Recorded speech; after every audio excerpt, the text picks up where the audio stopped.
What was a good memory from Hocus Pocus, and how was it like to work with Bet?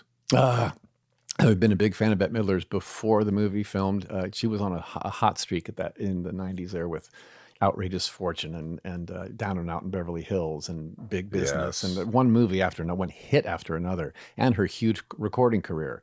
I'm on my way to work, my first day on Hocus Pocus, and what do I hear on the radio? From a Distance, one of her huge hits. Yeah. I work with her that night. She was delightful and goofy and hilarious, and she had those buck teeth in as Winifred and no eyebrows, and so it was hard to keep the giggles from coming while looking at her that close.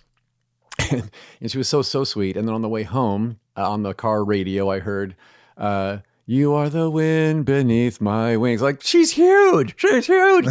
Yeah, so it was lovely. And then reconnecting with her recently, I just did Hocus Pocus 2, which is coming out on Hocus Pocus 2? It's coming out on Disney+. Did you play the same character? I did. I reprised Billy Butcherson. Butcherson. Right. And so the four of us immortals from the first movie are the ones that came back for Hocus Pocus 2. What a treat. With a bunch of new kids. 29 years later. I don't know how many sequels get made 29 years after the first one. But to have all four of us back and looking almost exactly the same as we did almost 30 years ago. Holy shit. Yeah, the ladies all looked fantastic. And I looked like seconds had passed because in 29 years, because I was wearing a prosthetic, and you didn't get fat.